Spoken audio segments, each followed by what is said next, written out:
Gandalf was never confused about who he was, and that's the entire point. Spoilers ahead. The stranger in Rings of Power is presented as a version of Gandalf, discovered through mystery, revealed through amnesia, learning his purpose as the story unfolds. But this approach fundamentally contradicts everything Tolkien built into the character's psychology. Because Gandalf was never a figure of self-discovery, he was a figure of deliberate concealment.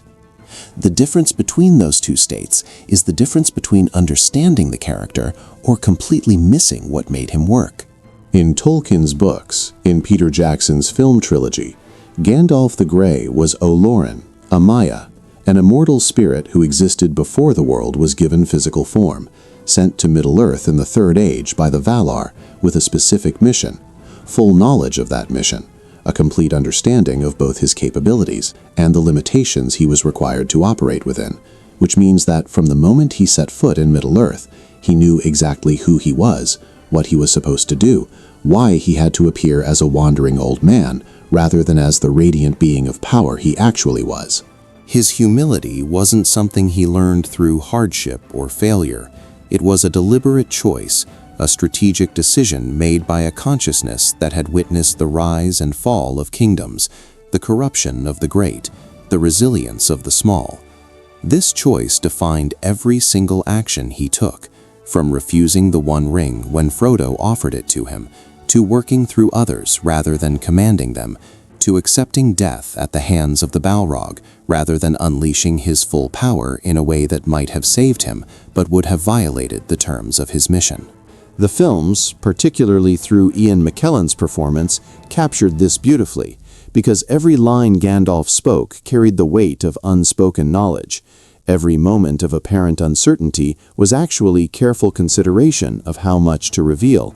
Every act of kindness or friendship was a choice made by someone who didn't need companionship but understood its value in the hearts of those he guided, which created a character who was compelling precisely because he knew far more than he ever said, chose vulnerability despite having no obligation to it. The defining psychological trait of Gandalf was self-imposed limitation, the active choice to restrain his power, to appear weaker than he was, to guide from the shadows rather than command from a throne. This trait only functions coherently if the character making these choices has complete knowledge of what he is choosing against, because you cannot deliberately limit yourself if you don't know what your limits are. You cannot choose humility if you don't understand the scope of your own power. Gandalf feared becoming what Saruman became, a wielder of overt power, a figure who believed that strength could defeat Sauron if only it was applied correctly. Gandalf's entire approach was built on rejecting that logic, on understanding that the use of power in Middle-earth inevitably corrupted the user, which is why he appeared as an old man with a staff, rather than as a glowing warrior, why he worked through hobbits, rangers, rather than through kings, armies, why even after becoming Gandalf the White, he still operated primarily as a counselor, guide, rather than as a direct combatant, because the mission was never about winning through force. It was about ensuring that the free peoples chose their own path without being dominated by any. Power, even a benevolent one. His relationship with hobbits was strategic, not accidental, because he had spent thousands of years observing the peoples of Middle-earth, had concluded that the small, the humble, the overlooked were more resistant to the corruption of power than the great, the ambitious, which is why he invested so much time in the Shire, why he trusted Bilbo with a critical role in the quest to Erebor, why he knew that Frodo was the only possible ring-bearer, not because hobbits were magically immune to evil, but because their lack of ambition made them slower to fall. This understanding could only come from an ancient mind that had watched empires crumble under the weight of their own pride. When Gandalf returned as Gandalf the White, it wasn't a personality transformation, it was a tactical escalation, an acknowledgement that the hour had grown too dark for subtlety alone. But even in his enhanced form, he remained fundamentally the same character, still operating under the same constraints, still refusing to dominate, still working to empower others rather than replace their agency with his own will. which showed that his core psychology was consistent across both incarnations, because it was rooted in a mission, a philosophy that had been established long before the story began.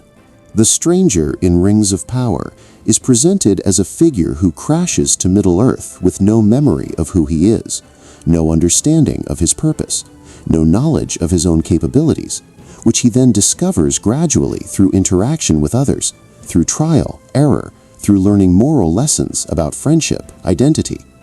This narrative structure creates a character who is fundamentally, irreversibly not Gandalf, because Gandalf's entire coherence as a character depends on ancient knowledge, deliberate choice. You cannot have those things if the character is discovering himself for the first time. Amnesia as a plot device strips away the precise element that made Gandalf's decisions meaningful, because when Gandalf chose humility over power in Tolkien's work, it was a choice made by someone who fully understood both options, consciously selected one over the other despite the personal cost. But when the stranger displays humility, it's not a choice, it's a default state caused by ignorance. There is a world of moral difference between choosing to be weak when you could be strong versus simply not knowing that you have strength in the first place. A Gandalf who doesn't know he's Gandalf cannot make the decisions that define Gandalf, cannot choose to limit himself strategically, cannot refuse the temptation of open power, cannot guide others with the patient wisdom of someone who has seen this pattern play out 1,000 times before, because all of those actions require a foundation of knowledge, experience, that amnesia, by definition, erases. Which means the character we're watching is not Gandalf in an earlier stage of development. It's a completely different psychological entity that happens to be heading toward the same name. The show attempts to give the stranger a hero's journey, a relatable arc of self-discovery, where he learns who he is through hardship, grows into his role through the support of friends. This is a perfectly functional structure for a standard fantasy protagonist, but it is the exact opposite of what Gandalf was designed to be, because Gandalf was written specifically to subvert the hero's journey, to be the mentor who had already completed every possible arc of growth before the story started, who existed in the narrative not to change, but to facilitate change in others. By forcing him into a conventional development structure, the show reveals that it either doesn't understand this or doesn't care. By having the stranger learn moral lessons about friendship, about using power responsibly, about trusting in the goodness of ordinary people, the show treats these as discoveries, as things the character is figuring out for the first time. But in Tolkien's work, these weren't discoveries for Gandalf. They were ancient conclusions he had reached millennia ago, was now applying with the precision of someone who had tested them across ages. That distinction is everything, because it's the difference between a character who is wise versus a character who is becoming wise. Gandalf was only Gandalf because he had already been wise. If you absolutely must show Gandalf in the Second Age, if the story demands his presence in a time period Tolkien only referenced in passing, then the only way to remain consistent with his established character psychology is to show him arriving in Middle-earth already complete, already ancient, already certain of his mission, already making the same kinds of calculated, patient choices that would define him thousands of years later. Because Gandalf was not a character who changed. He was a character who remained constant while the world around him fell into chaos, renewal in cycles. He would arrive quietly, without fanfare, observing the free peoples from a distance, testing them, not through dramatic intervention, but through small, seemingly insignificant interactions that reveal their character to him. Because his purpose was never to save Middle-earth himself, but to determine whether its people were worth saving, whether they could resist darkness through their own choices. This required patience, subtlety, an absolute refusal to solve their problems for them, no matter how much suffering that restraint caused. His interactions with elves, dwarves, men would be marked by a frustrating withholding of direct answers, not because he didn't know the answers, but because he understood that giving them would create dependency rather than strength. This would make him a difficult character for a television audience to root for in conventional ways, because he would constantly refuse to do the dramatically satisfying thing. But that difficulty is the point. That's what made Gandalf Gandalf. The fact that he could have solved everything with a word or a gesture, but chose not to because the solve would have been worse than the struggle.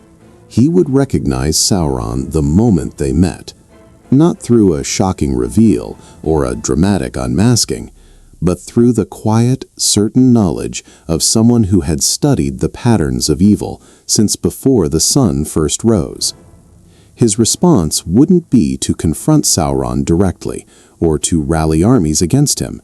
It would be to begin the slow, meticulous work of preparing the free peoples to resist corruption on their own terms, knowing that this preparation would take centuries, that he might not live to see its completion, which is exactly the kind of long-term thinking an immortal servant of the Valar would employ. The core tension in any scene featuring him wouldn't be, who is this mysterious wizard, but rather, why won't this obviously knowledgeable being simply tell us what to do? The answer, never stated directly but demonstrated through action, would be that telling them what to do would rob them of the agency required to resist Sauron after Gandalf was gone, because the mission was never about one victory. It was about establishing a pattern of resistance that could sustain itself across ages. Any warmth he displayed, any friendship he formed, would be a conscious choice, a deliberate lowering of himself to mortal level, not because he needed connection, but because he understood that connection was the tool through which he could guide without dominating.